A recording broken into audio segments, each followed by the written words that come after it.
নিঃশ্বাসের কাছাকাছি, লেখক আদিত্য প্রদীপ।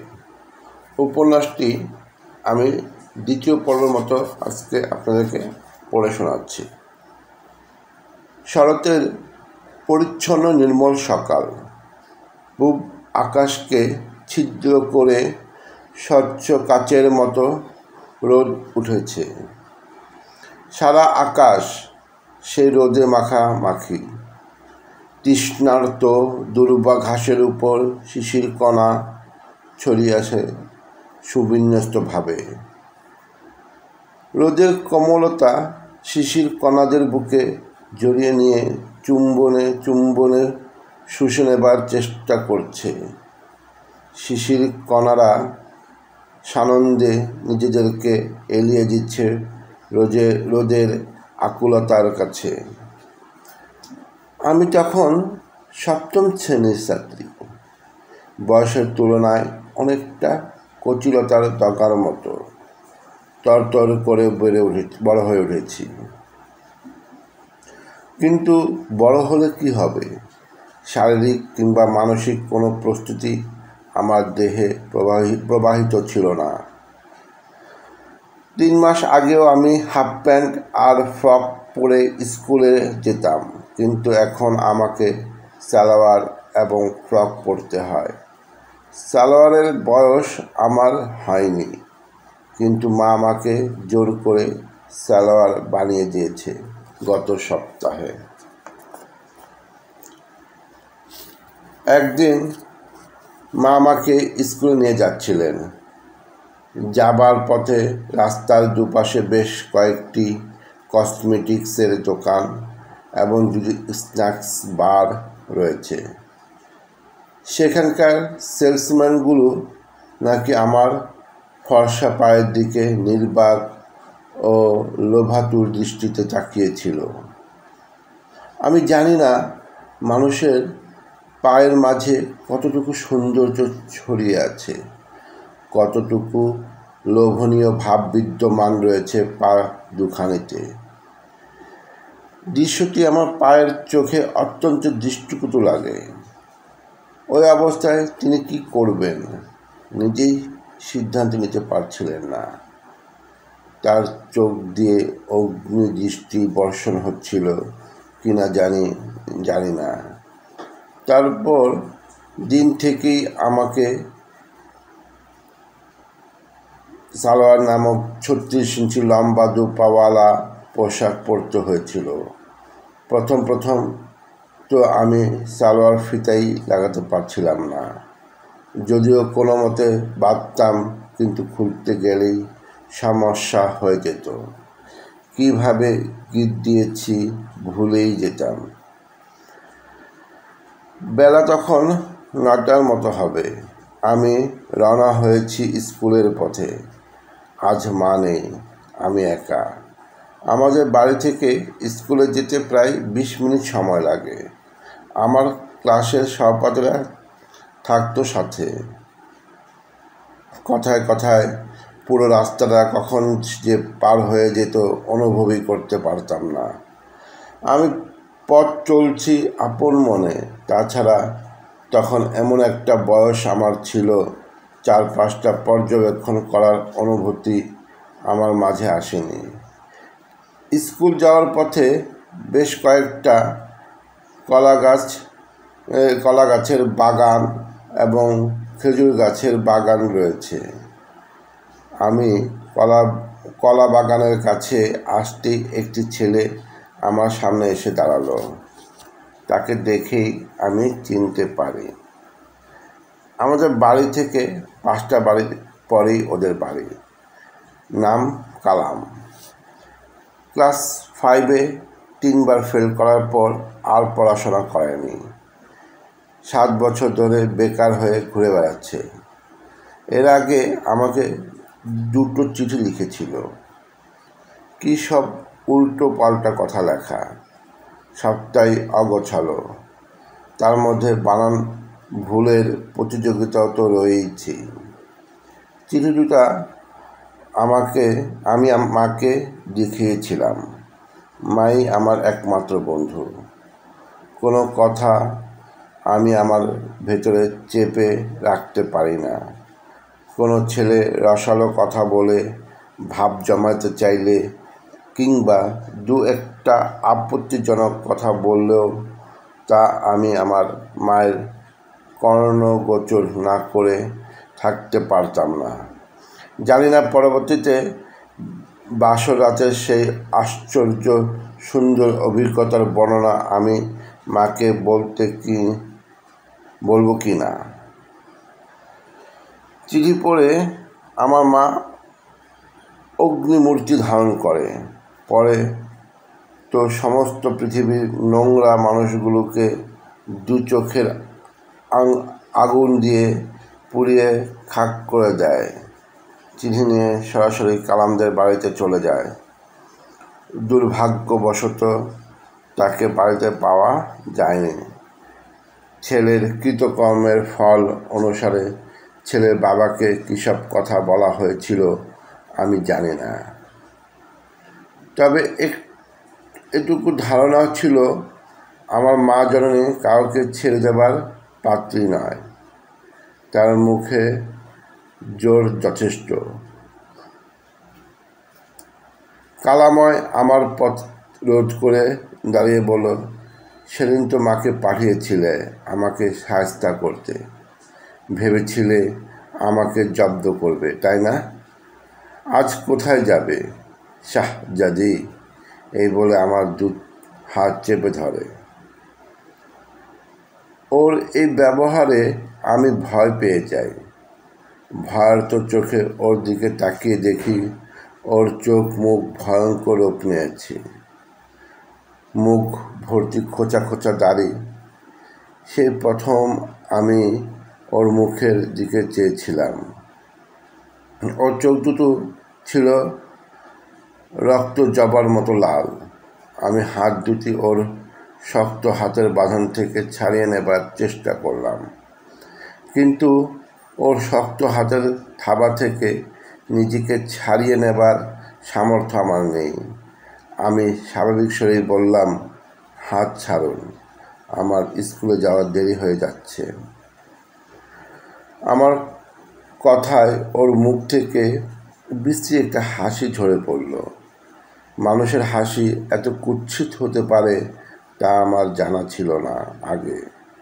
সেই প্রথম অনুভব করলাম হাসি শুধু সুন্দর ও মনোমুগ্ধই করা হয় না, কখনো কখনো তা এত বেশি কুৎসিত হয়, হয়তো এর চেয়ে কুৎসিত পৃথিবীতে আর কিছুই নেই।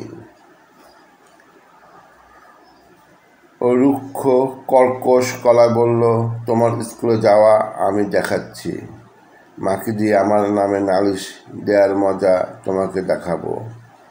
ভেবেছ তোমার মা বাবার ভয়ে বেড়ালের মতো লেজ গুটিয়ে আমি পালাবো?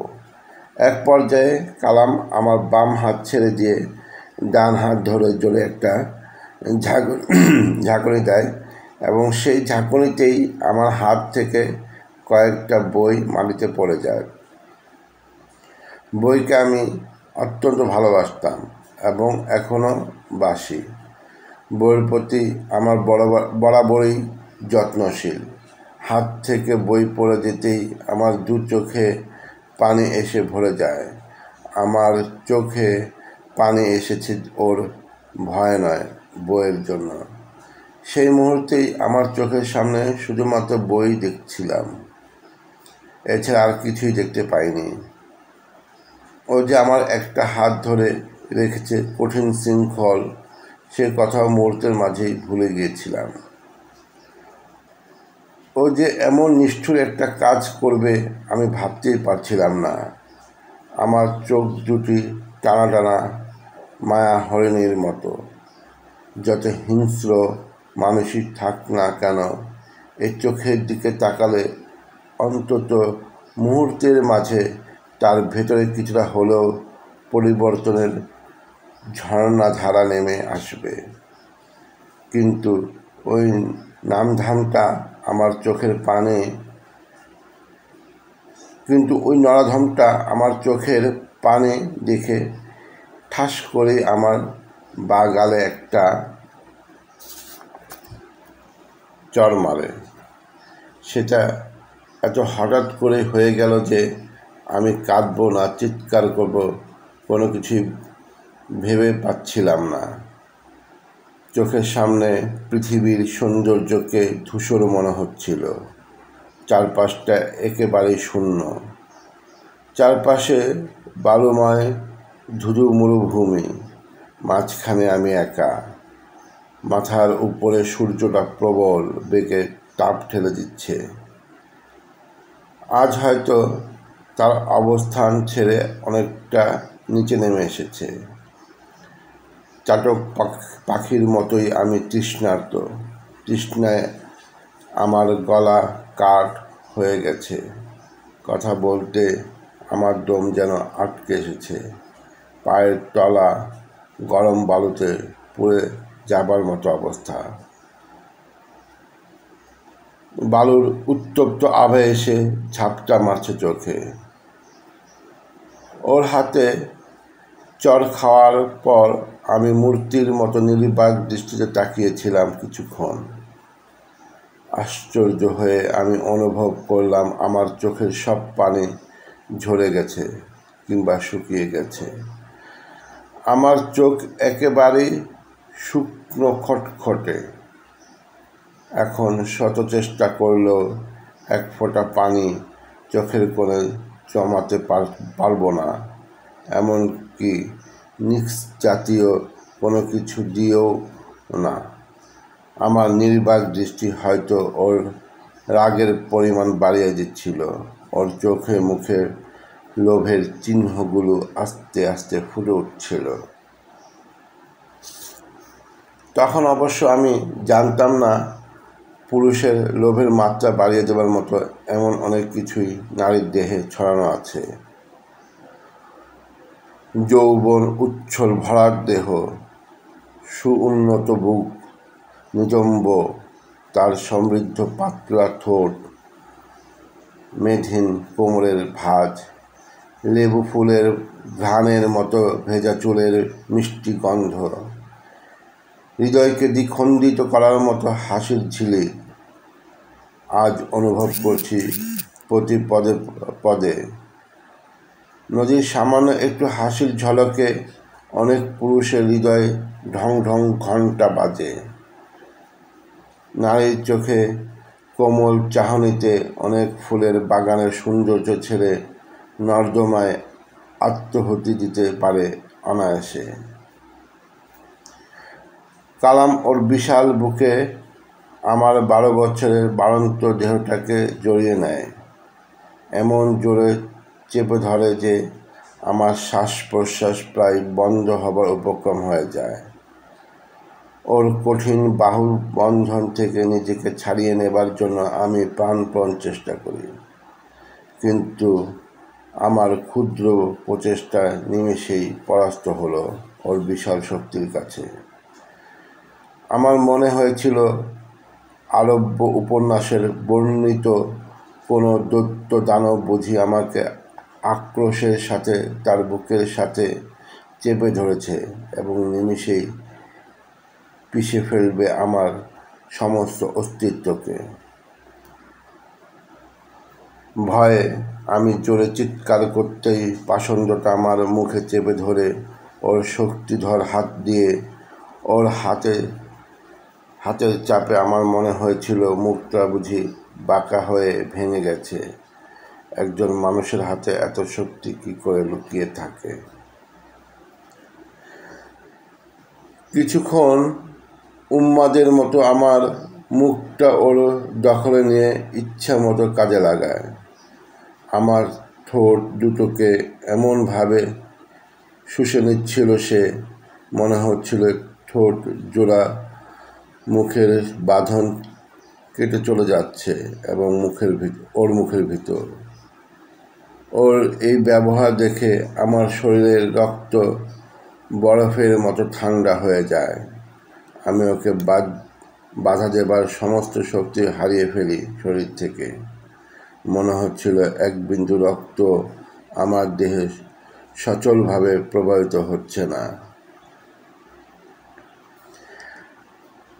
নারী মাংস লোভী নরাধমটা আমার মুখে ছেড়ে দিয়ে মুখ ভেজে আমার অপ্রশান্ত এবং অপরিণত বুকে